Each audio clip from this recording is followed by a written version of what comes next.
Sunandan sir, हम तो internally इन सारी चीज़ों को देख रहे हैं, आप एक्सटर्नली देख रहे हैं, you have an eagle eye view. आपको क्या लगता है, क्या what went wrong? What went wrong से ज़्यादा यूसुफ भाई जो बोल रहे हैं वो इतना सच बात है कि जब तक गलती कबूल नहीं करोगे सुधारने का कोई चांस नहीं। और इसमें अगर लेले स्टाइल में बोलना है, इनको सबको जीटीयू का रोग लगा हुआ है। हाँ, जीटीयू का रोग क्या? गिरे तो भी टांग ऊपर। Good one. ठीक है, तो ये जीटीयू का रोग। हाँ, जीटीयू का रोग अगर आपको लगेगा तो कोई आपको संभल नहीं सकता। कि पहले तो ये है कि चलो आपको टीम का जो माहौल बना के रखना है, इसलिए उनको प्रोटेक्ट करना है।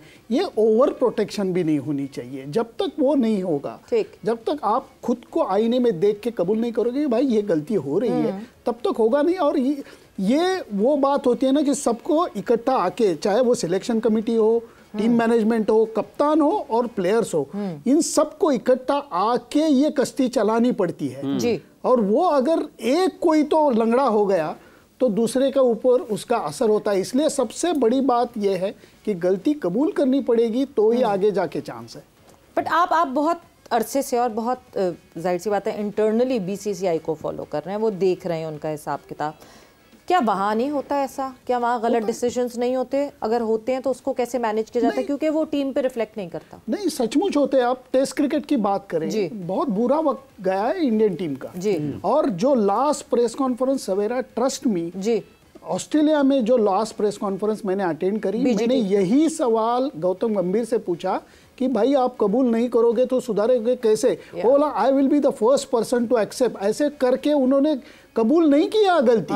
कहा कि मैं करूंगा। हाँ, लेकिन मैं पहला इंसान हूंगा, लेकिन किया नहीं। मैं इतना ही कहना चाहता हूं कि इंडियन टीम की भी गलती होती है, लेकिन उसकी तरफ इंटरनली स्ट्रांगली देखने वाले, चाहे विराट हो चाहे रोहित हो, ये सीनियर प्लेयर्स है जो खुद के ऊपर खुद क्रिटिसिज्म लेते हैं। रोहित ने खुद को बाहर निकाला लास्ट टेस्ट मैच, बिल्कुल। तो ये बात है। और दूसरी बात ये है कि अचानक कुछ नहीं होता।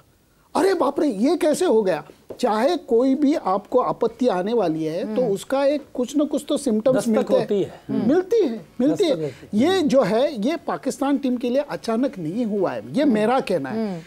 आस्ते आस्ते आस्ते करते हुए, आहिस्ता आहिस्ता करते हुए ये आया है। इसलिए ये समझ में नहीं आया, ये नहीं बोल सकते आप। और दूसरी बात, जो 23 में हमने देखा कोई तब्दीली नहीं की, 24 में फिर देखा, फिर कोई तब्दीली नहीं की, और 7 महीने बाद हम फिर एग्जैक्टली उसी जगह पे खड़े हैं और वही बात कर रहे हैं। हाँ, वही तो बात होती है। इसलिए जो ये बोल रहे थे कि पहले कुछ प्लेयर थे, आज नजर नहीं आ रहे, टूर पे जा रहे, नजर नहीं आ रहे, तो ये एक टीम को बांधने वाली, स्टिच, इकट्ठा स्टिच करने वाली बात होती थी। जैसे इंजी भाई होते थे, यूसुफ भाई होते थे, यूनुस भाई होते थे। ये तीनों मिला के एक कोर जो है वो होल्ड करते थे। आजू बाजू में उनके नए लड़के आते थे और वो परफॉर्म कर जाते थे। तो ये बात उनको अभी तक क्यों नहीं समझ में आ रही है कि बाबर आजम समझो है, एक बंदा है रिजवान, मैं बोलूँ विकेट कीपर बैट्समैन है, पहले वो विकेट कीपर है, लेकिन आपको अच्छे बल्लेबाज हो या अच्छे गेंदबाज हो, जैसे गेंदबाजों के इसमें आप सेट हो, 3 फास्ट बॉलर आप लगातार, फिर वो बल्लेबाजी में क्यों नजर नहीं आ रहा है? और इसकी वजह से कंटिन्यूसली वो एक, और उसका असर ये होता है कि आप ये अगर कबूल नहीं करोगे तो कितना भी मैं ऐसे बैठे दिखाऊंगा, फिर भी मुझे पता है कि भाई घबराहट हो रही है, पसीने छूट रहे एसी में भी, इसका फिर उसका असर खेल पे होता है। और जो हमें नजर आया। अच्छा, ये जो आपने इंडिया टेस्ट टीम की बात की, उसमें आपके ख्याल में क्या गड़बड़ है? वो नताइज गड़बड़ ये थी कि आप टर्निंग ट्रैक बना रहे हो जी, बॉलर्स विकेट निकालेंगे, बैटिंग कौन करेगा?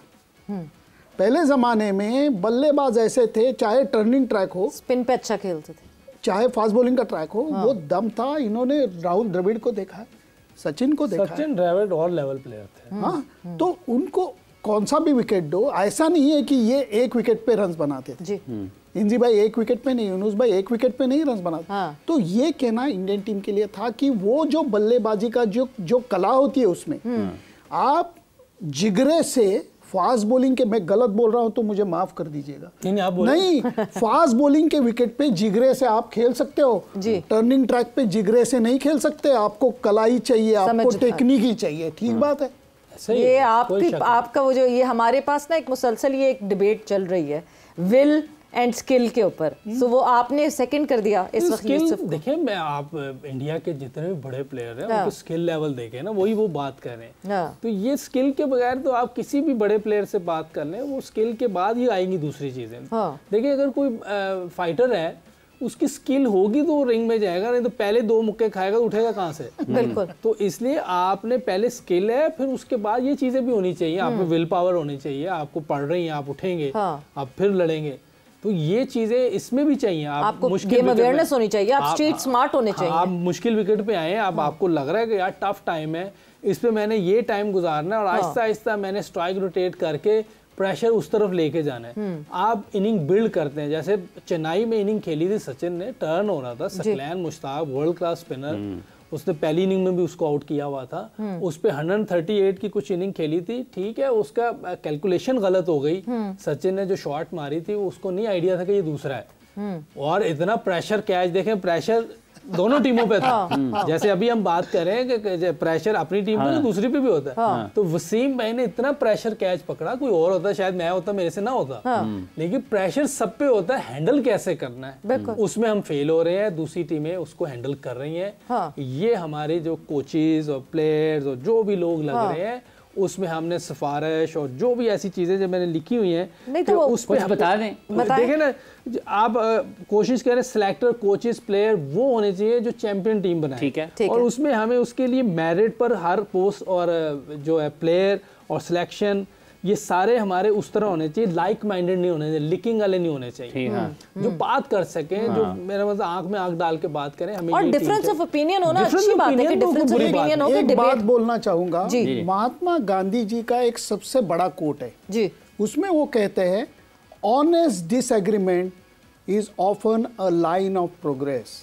Very good. मैं इनसे कहूंगा कप्तान है, ये फलाना प्लान बनाया, यूसुफ भाई क्या बात है, और पीछे से बोलूंगा क्या प्लान बनाया। उससे तो अच्छा है कि मैं टीम में बोलूँ कि यूसुफ भाई ये नहीं चलेगा। उधर लगेगा हमारे बीच में झगड़ा है, लेकिन वो सुलझा के ग्राउंड पे जब हम उतरेंगे तो एक दिल होके उतरेंगे। तो honest disagreement is the important, ये उसी मेरिट पे सारी चीजें होंगी। और ऑनेस्ट डिसएग्रीमेंट की जिस तरह बात की कि आपका एटलीस्ट दिल साफ हो जाता है, आपने वो दिल साफ कर लिया, जो कि फिर आगे जाके आपको बॉदर ना करे, बिकॉज अगर टीम में ये क्रैक्स होंगे तो टीम में ये क्रैक्स बहुत ज्यादा बॉदर करते हैं।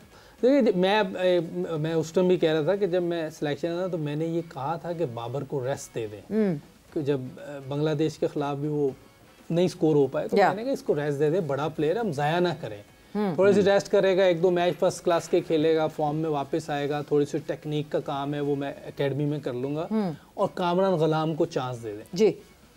तो वो पहले टेस्ट में उन्होंने नहीं किया, तो मेरी उससे पहले ही मैंने रिजाइन कर दिया हुआ था। अगर आप वो देख लें, मेरा रेजिग्नेशन का वो जो टाइम था, वो टेस्ट सीरीज से पहले मैंने कर दिया था, क्योंकि वो सिलेक्टर्स जो भी थे वो उसको एग्री नहीं कर रहे थे। तो मैंने फिर, तो आप अपनी बात कर सकते हैं, बाकी कोई नहीं मान रहा है, ये उनकी मर्जी है, नहीं मान रहा। लेकिन जो वोटिंग में 3 वोट एक तरफ हो जाते हैं, बास का कुछ नॉन वोटिंग भी होते हैं, उनका इन्फ्लुएंस बहुत हो जाता है, क्योंकि बात तो कर रहे होते हैं ना कोई।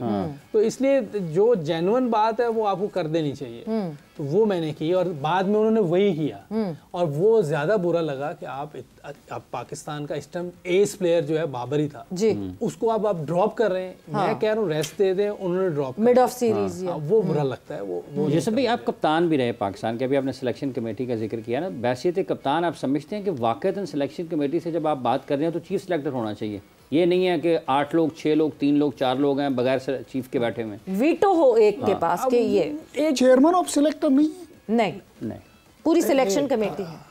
वो होना तो चाहिए, क्योंकि सिलेक्टर फिर सारी चीफ सिलेक्टर पूछेंगे ना, भी जवाब ले सकते हैं। आप किससे जवाब लें? आप तो या तो आप, हमें तो नहीं पता कौन कर रहा है, इसने कहा था नहीं, उसने कहा था नहीं, इसने भाई कहा क्रिकेट है, टीम का कप्तान होता है, सिलेक्शन कमेटी का चेयरमैन वो कप्तान होता है, होना चाहिए। हो सकता है कि आगे ये प्रोसेस हो जाए, क्योंकि ये इसमें मजा नहीं आ रहा देखा जाए तो, क्योंकि हो सकता है हम 4 हैं, आपकी बात सही हो, लेकिन हम 3 उसको मान ही नहीं रहे, तो लेकिन बात तो 3 की चलेगी, जो वोटिंग जिधर ज्यादा होगी वो लड़का खेलेगा। अच्छा, आप कैसे देखते हैं अभी जो इंडिया की ये वाली टीम है और 3 टॉप क्रिकेटर्स उनके T20 क्रिकेट से रिटायरमेंट की, ये वाली T20 टीम 2026 को सामने रखते हुए तैयार की जा रही है? हाँ बिल्कुल बिल्कुल, सूर्य कुमार यादव को वही दौर हाथ में संभाली दी है कि आप लेके आगे चलो, क्योंकि वो दौर आ चुका था। T20 वर्ल्ड कप हमने कवर किया, तो हमने देखा वो कि हर एक चीज़ का वक्त होता है। उन तीनों ने हाई नोट पे वो चूज किया कि भाई thank you very much, we are happy with this. But एक मैं इनक्विजिटिव हूँ एक चीज़ के लिए, क्योंकि जो लास्ट जो जब रिटायरमेंट T20 से देते हुए रोहित शर्मा ने स्पीच दी, सो उन्होंने ये कहा कि मैं आगे के प्लान्स कुछ और हैं, इस वजह से ये फॉर्मेट मैं छोड़ रहा हूँ। इसका मतलब ये कि was it communicated bye BCCI कि नहीं जी अब प्लान्स डिफरेंट है, गौतम गंभीर would bring in his own mindset for the T20, इस वजह से it's better that you should just leave on high? नहीं नहीं, बिल्कुल ही नहीं, क्योंकि जब तक मुझे पता है, थोड़ी सी गपशप मेरी भी प्लेयरों से होती है, तो ये बिल्कुल T20 वर्ल्ड कप के पहले उनसे बात हो चुकी थी आपस में जी, कि भाई ये स्वैन सॉन्ग होगा, कि जीते या हारे जो भी होगा। हाँ पक्का। हाँ, उसका नतीजे के साथ कोई ताल्लुक नहीं था। नहीं था। मतलब लकीली फिर वो खुशकिस्मत रहे कि जीत गए। भाई साहब, क्रिकेट अब तक इतनी कवर करने के बाद भी समझ में नहीं आता कि ऐसा क्यों होता है जी। मैं आपको उदाहरण देता हूँ, एग्जाम्पल देता हूँ। फाइनल में हम मेन 50 ओवर के वर्ल्ड कप में रोहित शर्मा का कैच ट्रेविस हेड ने पकड़ा, जमीन के ऊपर इतना सा अंतर था जी, और जो T20 वर्ल्ड कप में सूर्य कुमार यादव ने कैच पकड़ा, वो रोप से उसकी हिल इतनी थी। तो क्रिकेट इतना बड़ा नहीं होता, इतने का ही फर्क रहता है, और वो क्यों होता है ये आज तक पता नहीं चला है मुझे। हाँ, ये इतने लेकिन उसमें रोमांस है शायद, इतना सा ही फर्क होता है। तो जब एग्जैक्टली रन आउट हो जाता है, वो इतना सा ही फर्क होता है जो बॉल जो है वो जाके बेल्स को टकरा जाती है। बास का एज लगती है, पता ही नहीं चलता अंपायर को। बिल्कुल, प्लेयर को पता होता है। बिल्कुल, हाँ, अंपायर को नहीं पता। हाँ, प्लेयर को तो ऑब्वियसली प्लेयर को तो पता होता है। कोई वो नहीं।